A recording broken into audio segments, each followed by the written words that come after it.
Hajde uzmimo samo jedan primjer, ovako radi lakšeg razumijevanja. Evo recimo neko od vas ko nije hirotonisan i obuče se u svešteničke odežde. On koju god radnju da obavi, ona nije validna, znate, nema dejstva. Iako bi čovjek rekao, pa nema što drugo biti do sveštenik, evo i epitrahilj, evo i sve je tu, ali on to nije. Može da govori sve kao recimo raskognici. Imate raskognike, nažalost i kod nas. Rekao bi čovjek, to je stvarno crkva. Oni imaju tako sami, nažalost, jer rashod to je ozbiljna trauma, ozbiljno pomračenje uma i onda to ide, oni proizvode episkope, kao ta hollywoodska priča, razumijete?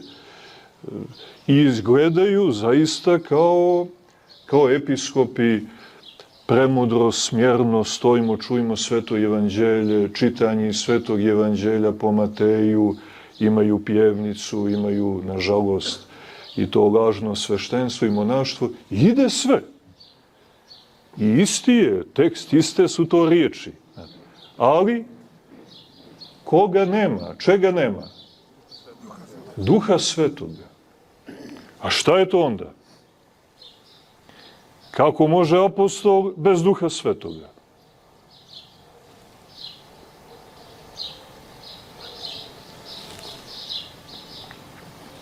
Dakle, zato je jako bitno da budemo u crkvi, jer kroz nju se Duh Sveti javlja. I ta riječ izgovorena u crkvi, riječ koju čujemo u crkvi ima posebnu silu.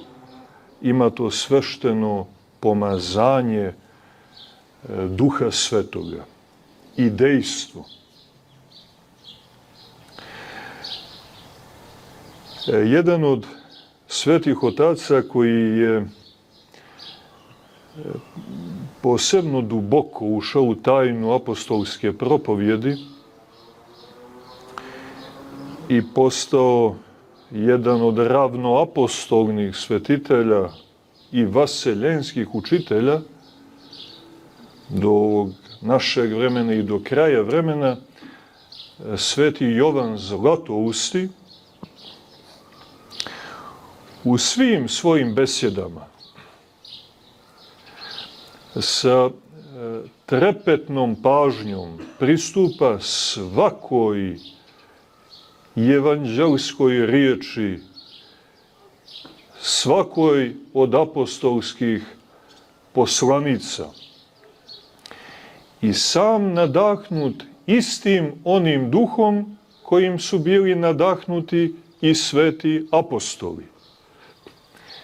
I istim tim duhom mogao i da im priđe i da nam ponudi vrhunska tumačenja njihovih riječi, i njihovih i riječi Gospodnjih. I kao takav je zaista nezamenljiv među učiteljima Svete Hristove crkve.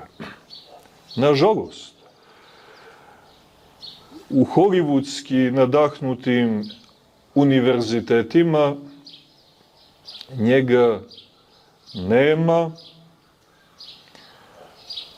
apostolskog duha nema, evanđelska propovijed se ne da čuti. I zato, braćo i sestre, treba to nekako da prepoznamo i da donesemo odluku o jednoj, nazovimo je, hitnoj evakuaciji, jednom brzom pakovanju svega onoga što nam je zaista neophodno, jer treba kretati uskim putem ka nebesima. Malo ti šta od već stečenog treba, mnogo čega i mnogo toga što smo stekli treba odbaciti, jer će nam na ovom putu predstavljati ozbiljnu smetnju i opterećenje, i lakim krilima umne pažnje slušati te riječi i onako odvažno pružiti ruke da nas Duh Svete Crkve, Duh Svetih Apostola, Duh Spasitelja našeg uzme i bukvalno vaznese u nebesko carstvo. Podsjetimo se da ovo nije priča koju mi, odnosno naše generacije, prvi put čuje. Naši preci su se toliko vezali za nebesko carstvo da smo to digli na nivo ozbiljnog zavjeta koji nazivamo Kosovskim zavjetom. Zemaljsko je za malena carstvo, nebesko vavijek i do vijeka. Tako da i mi kao njihovi naslednici nemamo opravdanja da ne znamo ili da ne možemo, nego ako znamo, a uz Božju pomoć i njihovim molitvama, moći ćemo i sami da krenemo u taj podvig ka nebesima.